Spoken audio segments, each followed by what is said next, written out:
काम करता हूँ। अभी मैं 2 और क्विक पॉइंट आप लोगों के साथ शेयर करता हूँ जो लॉ ऑफ अट्रैक्शन में कई बार बताए जाते हैं। जो है, एक तो है basically converting negative thoughts into positive visualisations. Law of attraction में एक चीज़ बोली जाती है कि आपको नेगेटिव थॉट्स को दूर रखना है, क्योंकि नेगेटिव थॉट्स जितना आएंगे उतना आपका दिमाग खराब होगा, उतना आपका दिमाग चलेगा, ओवर थिंकिंग होगा, उतना ज़्यादा आप नेगेटिव फ्लो स्टेट में आ जाओगे। नेगेटिव स्टेट में हो गया तो आप नेगेटिवली एनर्जी के साथ नेगेटिव चीज़ें ही करोगे, गुस्सा करोगे, फ्रस्ट्रेटेड रहोगे और पॉजिटिव डायरेक्शन में पॉजिटिव एक्शन नहीं ले पाओगे। इसी की बात अगर हम इस्लाम के पर्सपेक्टिव से करें तो इस्लाम में भी एक चीज़ बोलते हैं वसवसा, जो शैतान डालता है। वसवसा क्या होता है? कई बार है ना, अगर शैतान को कोई चीज़, अगर इंसान को बर्बाद करना है, कुछ ख़राब करना है, दीन से दूर करना है, तो वो ऐसा नहीं करेगा कि वो आपको एकदम बर्बाद कर देगा, ये कर देगा। नहीं, वो आपके दिमाग में वसवसे डालना चालू करेगा, बेसिकली नेगेटिव थॉट्स डालना चालू करेगा। तो आपके दिमाग में नेगेटिव थॉट्स आना चालू हो जाएंगे, आप नेगेटिव सोचने लग जाओगे चीज़ों के बारे में, और वो जो नेगेटिव थॉट्स आएंगे उसकी वजह से फिर झगड़े होंगे, कई सारी प्रॉब्लम होगी। तो इससे वसवसों से ना, नेगेटिव थॉट्स से इस्लाम में भी बहुत ज़्यादा दूर रहने बोला जाता है कि वसवसों से दूर रहो, नेगेटिव थॉट से दूर रहो। ये शैतान के काम है, शैतान आपको वसवसे डाल रहा है आपके अंदर, जिसकी वजह से आप नेगेटिविटी की तरफ जाओगे। तो ये भी मत करो। ये एक लेसन है। क्विकली लास्ट लेसन है कि avoid financial freedom with abundance. देखो, लॉ ऑफ अट्रैक्शन में भी एक चीज़ बोला जाता है कि आपको स्कैरसिटी नहीं रहना, छोटा नहीं सोचना है। जैसे कि अगर आपके पास 500 रुपये भी है तो वो 500 रुपये देने का आपके अंदर दम होना चाहिए, मतलब गिवर बनो बेसिकली। जितना आप अबंडेंस सोचोगे कि दुनिया में बहुत कुछ है, ऊपर वाले के पास, यूनिवर्स के पास बहुत सारी चीज़ है, वो यूनिवर्स बहुत अनलिमिटेड रिसोर्सेज है यूनिवर्स के पास, और उसके अंदर आपके लिए भी बहुत सारी चीज़ें बड़ी है।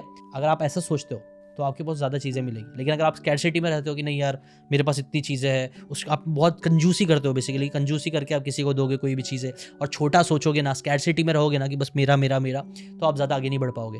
इस्लाम में भी ये चीज़ बताई जाती है कि आपको ना अबंडेंट रह के सोचना है। अगर आपके पास पैसे हैं तो आपको वो खर्च करने भी आने चाहिए। और इसका एक बहुत ही अच्छा वाक़या है, इस पर एक बहुत अच्छी स्टोरी है अब्दुर रहमान इब्न औफ की।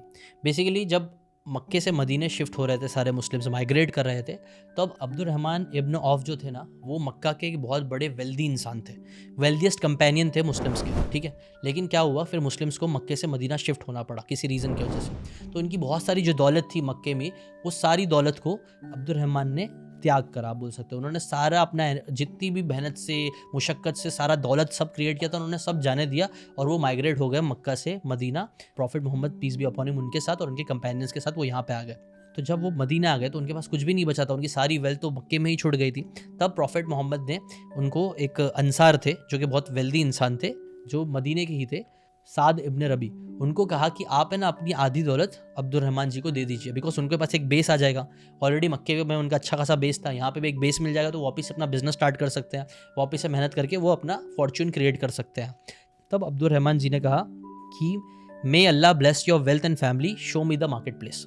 उन्होंने बहुत अच्छे से उनको कहा कि नहीं, आप अपनी दौलत रखिए, मुझे सिर्फ बता दीजिए मार्केट प्लेस कहाँ है, मतलब जहाँ पे बिजनेस होता है वो जगह मुझे दिखा दीजिए बस, और उसके ज़्यादा फिक्र मत करो। और फिर क्या हुआ कि अब्दुर रहमान जी वहाँ पे गए, मार्केट प्लेस गए, उन्होंने वहाँ का सारा मार्केट समझा, और उन्होंने धीरे धीरे वहाँ पे बिजनेस करना चालू किया। लेकिन हाँ, बिजनेस करने के वक्त उन्होंने पूरा भरोसा अल्लाह पे रखा कि अल्लाह ही सब कुछ देने वाला है पैसे, और वापस से पैसे आ जाएंगे, कोई बड़ी बात नहीं है, गए तो गए, वापस से बना लूँगा। ये उन्होंने एक बिलीव रखा, अल्लाह पे फेथ रखा, और ऑनेस्टी के साथ, इंटेग्रिटी के साथ उन्होंने एकदम सच्चे दिल से, सच्ची तरीके से तिजारत करना चालू करी, मतलब बिजनेस करना स्टार्ट किया।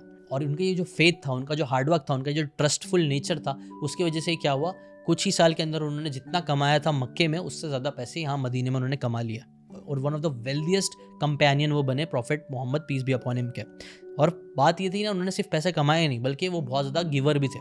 वो हमेशा जब भी कुछ मुस्लिम्स के लिए पैसों की ज़रूरत होती थी तो वो वन ऑफ द बिगेस्ट डोनेटर्स होते थे, मतलब वो हमेशा कमाते भी थे और देना भी जानते थे। वो समझते थे कि जो दौलत ऊपर वाले ने दी है ना, वो सिर्फ एक ब्लेसिंग नहीं है बल्कि एक रिस्पॉन्सिबिलिटी भी है। और रिस्पॉन्सिबिलिटी मतलब जो पैसे मिले हैं वो सिर्फ अपने बारे में स्कैरसिटी की नहीं सोचते थे कि मेरे पैसे मैं रखूंगा, उनको देना आता था, और वो हमेशा दूसरों को देते रहते थे। इनफैक्ट इसके ऊपर ही वो हमेशा चैरिटी करते थे, विडोज़ को सपोर्ट करते थे, ऑर्फेंस, मतलब वो विडोज़ की मदद करते थे, चैरिटी देते थे, ऑर्फेंस होते हैं उनकी मदद करते थे, गरीबों की मदद करते थे, और इस वजह से ना उनकी एक बहुत बड़ी लेगेसी बन गई।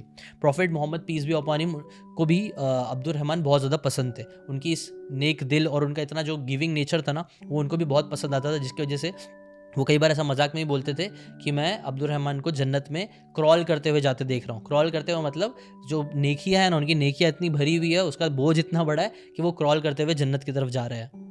तो ये जो अब्दुर रहमान जी की भी स्टोरी है, वो कहीं ना कहीं बहुत बड़ा लेसन है कि कैसे हमें अबंडेंस में जीना चाहिए, हमें स्कैर्सिटी में नहीं रहना चाहिए। कई बार हमें लगता है कि हमने कुछ पैसा कमा लिया, सब कर लिया, सब एक ईगो आ जाता है कि मैंने कमाया, मैं हूँ, और फिर ईगो के साथ साथ वो स्कैर्स भी हो जाते हैं कि मैं ही कर सकता हूँ।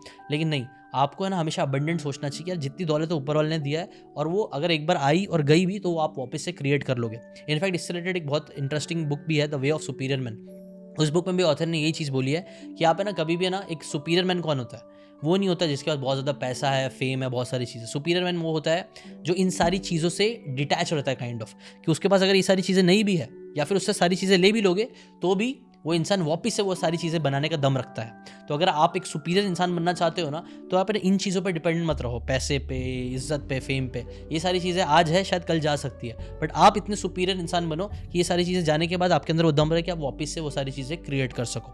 और कहीं ना कहीं ये स्टोरी अब्दुल रहमान जी की कहीं ना कहीं यही बताती है कैसे वो भी एक अबंडेंट इंसान थे, अबंडेंट सोचते थे, उनको अपने ऊपर भरोसा था, ऊपर वाले पे भरोसा था, अपनी मेहनत पे भरोसा था, अपने काम पे भरोसा था, जिसकी वजह से सब कुछ ना होने के बाद भी उन्होंने वापस से सारी चीज़ें क्रिएट कर ली।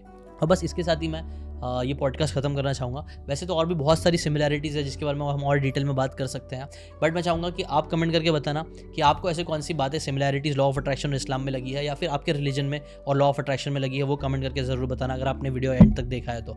अगर कुछ मैंने गलती से गलत चीज़ें बोल दी हो, कुछ गलत बोल दिया हो, तो उसके लिए नज़रअंदाज करना। I was trying my best. अगर आपको ऐसी चीज़ें पसंद आई तो कमेंट करके ज़रूर बताना ये पॉडकास्ट अगर आपको अच्छा लगा हो तो। अगर आपको ये बातें काम की लगी होगी तो do check out the full podcast यार, जाके देखो, डिटेल में चीज़ों को समझो, तब ज़्यादा अच्छे से समझ में आएगा, ज़्यादा अच्छे से आप अपनी ज़िंदगी में चीज़ें अप्लाई कर पाओगे। Thanks so much and subscribe this channel.